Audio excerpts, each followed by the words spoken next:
কৃষ্ণেন্দু যেখানে রয়েছে সেখানে এই চাকরিজীবীরা তারা অধীর আগ্রহে অপেক্ষা করছেন যে যোগ্য, অথচ তারা কেন এই দুর্নীতির খেসারত তারা দেবেন। সরাসরি কথা বলবো কৃষ্ণেন্দুর সঙ্গে। এক তো যে কৃষ্ণেন্দু বিভিন্ন পক্ষ থেকে বলা হচ্ছে সেগ্রিগেশন সম্ভব, কিন্তু কোনো পক্ষই এই পৃথকীকরণটা কোন সূত্র মেনে কোন নিয়ম মেনে সম্ভব আদালতে কেউ তা স্পষ্ট করে বলতে পারছেন না।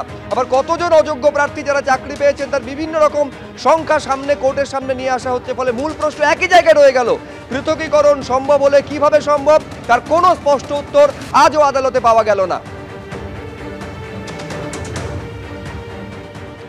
একদমই তাই, দুটো সমস্যা আজকে সুপ্রিম কোর্টে দেখা যাচ্ছে। যদি পৃথকীকরণ সম্ভব এটা সবাই বলছেন, কিন্তু কিভাবে সম্ভব এবং কতজনের পক্ষে সম্ভব।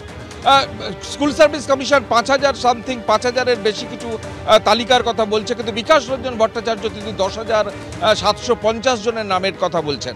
আর কিভাবে সম্ভব সেটা নিয়ে কিন্তু সিবিআই থেকে স্কুল সার্ভিস কমিশন, রাজ্য সরকার এবং কোনো পক্ষই কিন্তু কোনো রকম সদুত্তর দিতে পারেনি। অন্তত সুপ্রিম কোর্টের প্রধান বিচারপতির যে বেঞ্চ তাদের সন্তুষ্ট করতে পারেনি।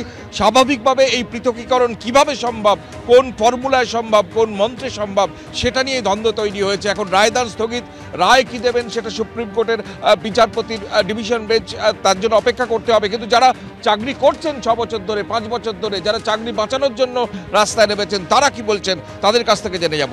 কোন পদ্ধতিতে পৃথকীকরণ সম্ভব এই ফর্মুলা তো এখনো পর্যন্ত পাওয়া গেল না। শুনানি শেষ হলো। দেখুন, সিবিআই তার আজকে সাবমিশন দিয়েছে।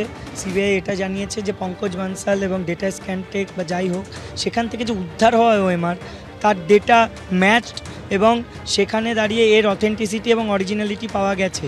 এটা নিয়ে কোনো কথা হবে না। সেখানে দাঁড়িয়ে তারা যখন এটা বলে দিল, তারপরে সিজিআই বা অন্য কেউ এটা মেনে নিতে পারে যে সেগ্রিগেশনটা সম্ভব তার ডেটার ভিত্তিতে। এসএসসি দুটো অপশান দিয়েছে, এক আমার তথ্যের ভিত্তিতে আমি একটা লিস্ট দিয়েছি, আর সিবিআই লিস্টটা আমি মেনে নিচ্ছি। এই দুটোকে মার্জ করে আপনারা টেন্টেড আর আনটেন্টেড লিস্টটাকে সেগ্রিগেট করতে পারেন। প্রধান বিচারপতি এটাও প্রশ্ন তুলছেন যে পঙ্কজ বানসালের কাছ থেকে উদ্ধার হওয়া যে ওএমআর সিট, তার সে সম্পর্কে সন্দেহান প্রকাশ করছেন প্রধান বিচারপতি। না, উনি তো হচ্ছে যে হ্যাশ ভ্যালু এবং মেটাডেটার কথা বলছিলেন। তো আজকে সিবিআই তো বলেছে যে এখানে হ্যাশ ভ্যালু ম্যাচ করেছে ডেটা স্ক্যানটেক আর নাইসার মধ্যে। তো এ নিয়ে তো প্রশ্ন থাকার কথা নয়। আমরা যদি যে বিকাশবাবু সিবিআই চেয়েছিলেন, সিবিআই এই হ্যাশ ভ্যালুর ম্যাচ করে ব্যাচের কথা বলছে, তো সিগ্রিগেশন তো তার বেসিসই হবে।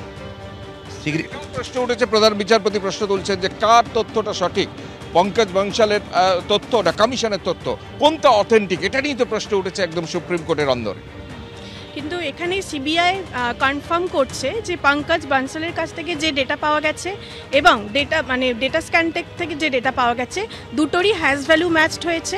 সেই কারণে এবং যে ডেটেতে ওএমআর স্ক্যানিং হয়েছিল সেই ডেটটাও ম্যাচ করে গেছে, যার ফলে সিবিআই কিন্তু এটা কনফার্ম করছে বারেবারই যে এটাকে আমরা অরিজিনাল বা আমরা এটা বলতে পারি যে এই যে তথ্যটা পাওয়া গেছে পঙ্কজ বানসালের কাছ থেকে সেটাই অ্যাকচুয়াল এবং সেটা বেসিসে সেগ্রিগেশন সম্ভব, এটা সিবিআই দাবি করছেন।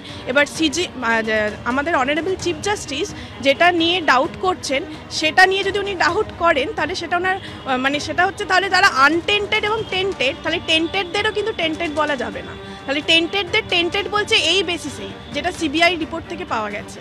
সিবিআই যে দাবি করছে সেই দাবি কতটা সন্তুষ্টি করতে পারে প্রধান বিচারপতি, অন্তত পারেনি এখনো পর্যন্ত। এইটা যে সিবিআই যে দাবি করছে সেটা কতটা কোর্টের কনফিডেন্সে আনতে পারবে, এইটা বড় প্রশ্ন। এখন শুনানি পর্ব শেষ হয়েছে, রায়দান স্থগিত। এই যারা বসে রয়েছেন ওয়াই চ্যানেলে, তাদের ভবিষ্যৎ কি, সবটা কিন্তু নির্ভর করছে সর্বোচ্চ আদালতের রায়ের ওপর।